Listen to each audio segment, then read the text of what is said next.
स्वागत है आपका न्यूज 69 में। मैं हूं आपके साथ अंकिता और बढ़ते हैं इस वक्त की बड़ी खबर की ओर। विधानसभा के नेता प्रतिपक्ष उमंग सिंघार जबलपुर के 2 दिन के दौरे पर हैं, जहां जबलपुर में विभिन्न कार्यक्रमों में शामिल होने के बाद आज पत्रकार वार्ता के माध्यम से पत्रकारों से चर्चा नेता प्रतिपक्ष के द्वारा की गई। विधानसभा नेता प्रतिपक्ष उमंग सिंघार ने जबलपुर में पत्रकार वार्ता को संबोधित करते हुए जमकर प्रदेश सरकार पर निशाना साधा है। उन्होंने कहा, मोहन सरकार अपराधों के प्रति मौन हो गई है। नर्मदा घाटों पर अवैध रूप से शराब बिक रही है, पर सरकार और पुलिस और आबकारी विभाग किसी भी प्रकार की कार्रवाई नहीं कर रही है। सरकार के नेता अपराधियों को संरक्षण दे रहे हैं, वहीं विद्युत विभाग स्मार्ट मीटर के नाम पर अवैध वसूली कर रहा है, जहां विद्युत विभाग के अधिकारी स्मार्ट मीटर लगाकर आम जनता को लूट रहे हैं। वहीं उन्होंने भाजपा नेताओं पर भी निशाना साधा है। उन्होंने कहा कि प्रदेश में रेत का अवैध उत्खनन सबसे ज्यादा बीजेपी के नेता कर रहे हैं।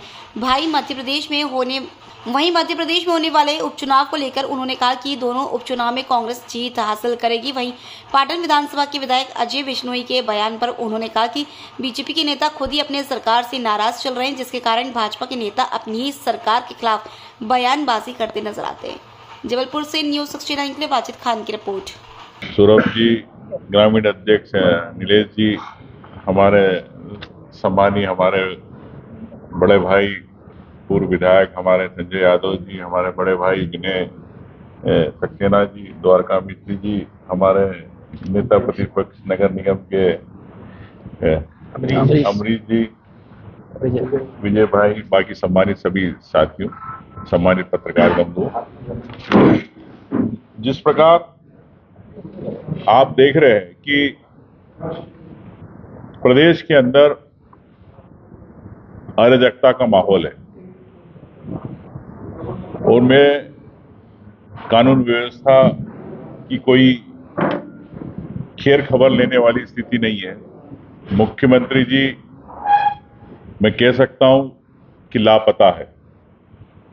जो कभी आपके हरियाणा में प्रचार में लगते, कभी यूपी जाते, कहीं बिहार जाते, तो मुझे लगता है कि भारतीय जनता पार्टी ने यूपी, बिहार और हरियाणा के हिसाब से इन्हें बनाया। प्रदेश की इनको चिंता नहीं है।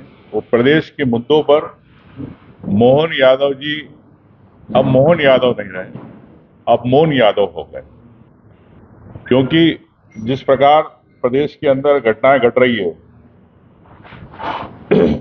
आप समझ सकते हैं कि पुलिस बल की नाकामी, प्रदेश के अंदर जो योग्य अधिकारी हैं उनकी पोस्टिंग नहीं हो रही, कई ऐसे भ्रष्टाचारी अधिकारी जिनकी प्रदेश में पोस्टिंग हो रही है, जो व्यवस्थाएं नहीं संभाल पा रहे।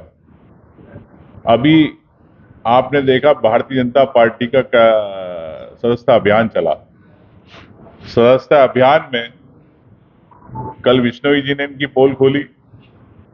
अभी हमारे कई कार्यकर्ताओं के पास मैसेज आए वेरिफिकेशन के, मेंबरशिप के, तो बीजेपी ने किसको ये ठेका दिया था? क्या भारतीय जनता पार्टी के पास कार्यकर्ता नहीं है कि जो एक ठेके पर सदस्यता अभियान पूरे प्रदेश में चलाया गया?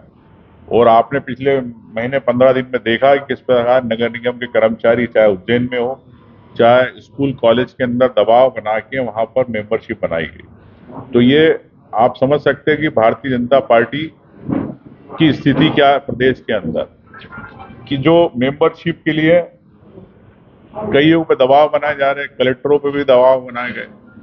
तो मुझे लगता है कि पहली बार देश प्रदेश में इस प्रकार की भारतीय जनता पार्टी निरंकुश रवैया आपने देखा।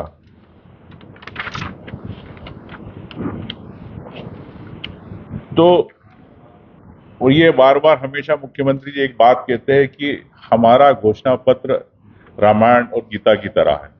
सदन में भी कई बार उन्होंने कही बात, लेकिन जब आप उसको घोषणा पत्र को गीता और रामायण की तरह कहते हैं तो उस पर आप अमल क्यों नहीं करते?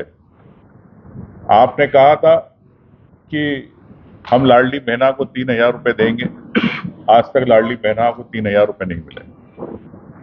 आपकी सरकार ने कहा था कि हम धान खरीदेंगे समर्थन मूल्य पे 3100 रुपए में। आज मैं कह सकता हूँ महाकौशल क्षेत्र के अंदर आज आपके जबलपुर में जो धान के किसान हैं 1 साल से इंतजार कर रहे हैं, लेकिन अभी तक सरकार की पॉलिसी नहीं आई।